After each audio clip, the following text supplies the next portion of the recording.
大家好，这里是听广播学英语频道。为什么女性领导者这么稀少？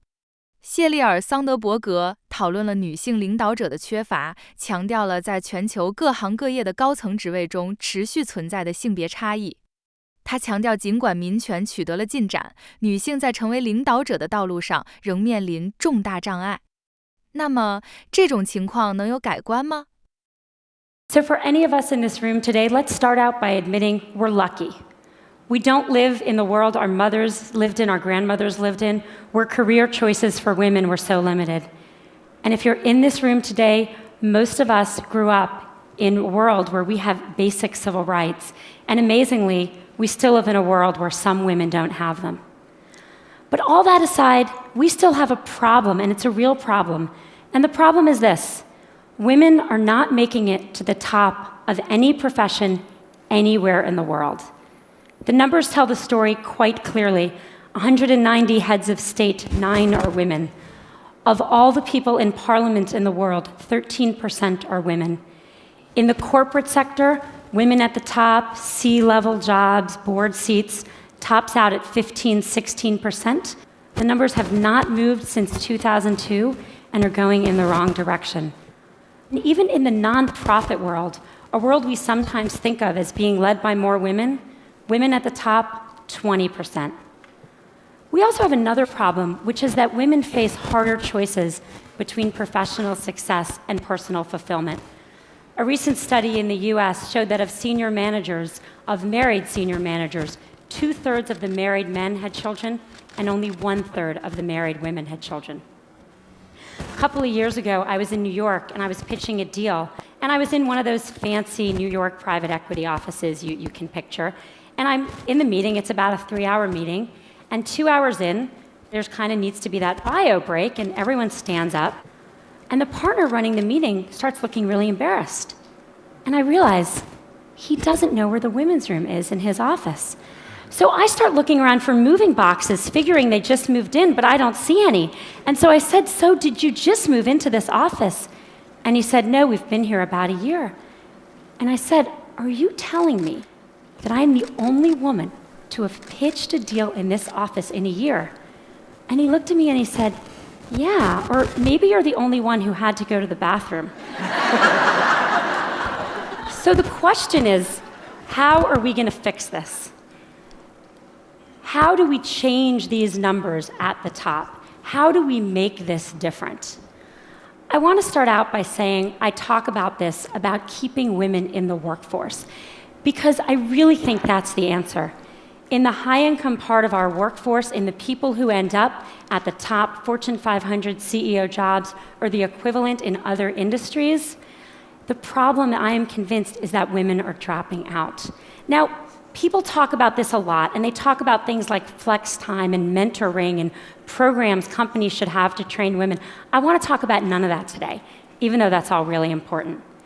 Today, I want to focus on what we can do as individuals. What are the messages we need to tell ourselves? What are the messages we tell the women that work with and for us? What are the messages we tell our daughters? Now, at the outset, I want to be very clear that this speech comes with no judgments. I don't have the right answer. I don't even have it for myself. I left San Francisco, where I live, on Monday, and I was getting on the plane for this conference, and my daughter, who's 3, when I dropped her off at preschool, did that whole hugging the leg, crying, "Mommy, don't get on the plane" thing. This is hard. I feel guilty sometimes. I know no women, whether they're at home or whether they're in the workforce, that don't feel that sometimes. So I'm not saying that staying in the workforce is the right thing for everyone. My talk today is about what the messages are if you do want to stay in the workforce. And I think there are 3. 1, sit at the table. 2, make your partner a real partner. And 3, look at that. Don't leave before you leave. Number 1, sit at the table. Just a couple weeks ago at Facebook, we hosted a very senior government official, and he came in to meet with senior execs from around Silicon Valley. And everyone kind of sat at the table, and then he had these 2 women who were traveling with him who were pretty senior in his department, and I kind of said to them, "Sit at the table, come on, sit at the table." And they sat on the side of the room. When When I was in college, my senior year, I took a course called European Intellectual History. Don't you love that kind of thing from college? Wish I could do that now. And I took it with my roommate, Carrie, who was then a brilliant literary student and went on to be a brilliant literary scholar. And my brother, smart guy, but a water polo playing pre-med who was a sophomore. The three of us take this class together. And then Carrie reads all the books in the original Greek and Latin, goes to all the lectures. I read all the books in English and go to most of the lectures. My brother is kind of busy. He reads one book of 12 and goes to a couple of lectures, marches himself up to our room a couple days before the exam to get himself tutored. The three of us go to the exam together, and we sit down, and we study, sit there for 3 hours in our little blue notebooks. Yes, I'm that old. And we walk out, and we look at each other, and we say, how'd you do? And Carrie says, boy, I feel like I didn't really draw out the main point on the Hegelian dialectic. And I say, God, I really wish I had really connected John Locke's theory of property, the philosophers that follow. And my brother says, I got the top grade in the class. You got the top grade in the class? You don't know anything. The problem with these stories is that they show what the data shows. Women systematically underestimate their own abilities.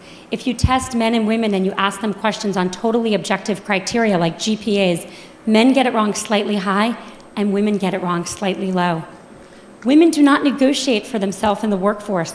A study in the last 2 years of people entering the workforce out of college showed that 57% of boys entering, or men, I guess, are negotiating their first salary, and only 7% of women.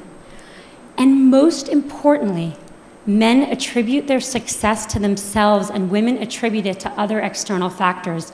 If you ask men why they did a good job, they'll say, I'm awesome. If you ask, obviously, why are you even asking? If you ask women why they did a good job, what they'll say is someone helped them, they got lucky, they worked really hard. Why does this matter? Boy, it matters a lot, because no one gets to the corner office by sitting on the side, not at the table. And no one gets the promotion if they don't think they deserve their success or they don't even understand their own success. I wish the answer were easy. I wish I could just go tell all the young women I work for, all these fabulous women, believe in yourself, negotiate for yourself, own your own success. I wish I could tell that to my daughter. But it's not that simple, because what the data shows above all else is one thing, which is that success and likability are positively correlated for men and negatively correlated for women. And everyone's nodding because we all know this to be true. There's a really good study that shows this really well. There's a famous Harvard Business School study on a woman named Heidi Roizen. And she's an operator in a in a company in Silicon Valley, and she uses her contacts to become a very successful venture capitalist. In 2002, not so long ago, a professor who was then at Columbia University took that case and made it Heidi Roizen. And he gave that case out, both of them, to two groups of students. He changed exactly one word, Heidi to Howard, but that one word made a really big difference. He then surveyed the students, and the good news was the students, both men and women, thought Heidi and Howard were equally competent, and that's good. The bad news was that everyone liked Howard. He's a great guy. You want to work for him. You want to spend the day fishing with him. But Heidi, not so sure. She's a little out for herself. She's a little political. You're not sure you'd want to work for her. This is the complication. We have to tell our daughter and our colleagues, we have to tell ourselves to believe we got the A, to reach for the promotion, to sit at the table. And we have to do it in a world where for them there are sacrifices they will make for that, even though for their brothers there will not. The saddest thing about all of this is that it's really hard to remember this, and I'm about to tell a story which is truly embarrassing for me, but I think important. I gave this talk at Facebook not so long ago to about 100 employees. And a couple hours later, there was a young woman who works there sitting kind of outside my little desk, and she wanted to talk to me. And I said, okay, and she sat down and we talked, and she said, I learned something today. I learned that I need to keep my hand up. I said, what do you mean? She said, well, you're giving this talk, and then you said you're going to take 2 more questions, and I had my hand up with lots of other people, and then you took 2 more questions, and I put my hand down, and I noticed all the women put their hand down, and then you took more questions. Only from the men. And I thought to myself, wow, if it's me, who cares about this obviously, giving this talk, during this talk, I can't even notice that the men's hands are still raised and the women's hands are still raised. How good are we as managers of our companies and our organizations at seeing that the men are reaching for opportunities more than women? We've got to get women to sit at the table. Message number 2, make your partner a real partner. I've become convinced that we've made more progress in the workforce than we have in the home. The data shows this very clearly. If a woman and a man work full-time and have a child, the woman does twice the amount of housework the man does, and the woman does 3 times the amount of childcare the man does. So she's got 3 jobs or 2 jobs, and he's got 1. Who do you think drops out when someone needs to be home more? The causes of this are really complicated, and I don't have time to go into them, and I don't think Sunday football watching and general laziness is the cause. I think the cause is more complicated. I think as a society, we put more pressure on our boys to succeed than we do on our girls. I know men that stay home and work in the home to support wives with careers, and it's hard. When I go to the mommy and me stuff and I see the father there, I notice that the other mommies don't play with him. And that's a problem, because we have to make it as important a job, because it's the hardest job in the world, to work inside the home for people of both genders if we're going to even things out and let women stay in the workforce. Studies show that households with equal earning and equal responsibility also have half the divorce rate. And if that wasn't good enough motivation for everyone out there, they also have more, how shall I say this on this stage? They know each other more in the biblical sense as well. Message number 3, don't leave before you leave. I think there's a really deep irony to the fact that actions women are taking, and I see this all the time, with the objective of staying in the workforce actually lead to their eventually leaving. Here's what happens. We're all busy, everyone's busy, a woman's busy, and she starts thinking about having a child. And from the moment she starts thinking about having a child, she starts thinking about making room for that child. How am I going to fit this into everything else I'm doing? And literally from that moment, she doesn't raise her hand anymore. She doesn't look for a promotion. She doesn't take on the new project. She doesn't say, me, I want to do that. She starts leaning back. The problem is that, let's say she got pregnant that day, 9 months of pregnancy, 3 months of maternity leave, 6 months to catch her breath. Fast forward 2 years, more often, and as I've seen it, women start thinking about this way earlier. When they get engaged, when they get married, when they start thinking about trying to have a child, which can take a long time. One woman came to see me about this, and I kind of looked at her. She looked a little young, and I said, so are you and your husband thinking about having a baby? And she said, oh no, I'm not married. She didn't even have a boyfriend. I said, you're thinking about this just way too early. But the point is that what happens once you start kind of quietly leaning back? Everyone who's been through this, and I'm here to tell you, once you have a child at home, your job better be really good to go back, because it's hard to leave that kid at home. Your job needs to be challenging. It needs to be rewarding. You need to feel like you're making a difference. And if 2 years ago, you didn't take a promotion and some guy next to you did, if 3 years ago you stopped looking for new opportunities, you're going to be bored because you should have kept your foot on the gas pedal. Don't leave before you leave. Stay in. Keep your foot on the gas pedal until the very day you need to leave to take a break for a child, and then make your decisions. Don't make decisions too far in advance, particularly ones you're not even conscious you're making.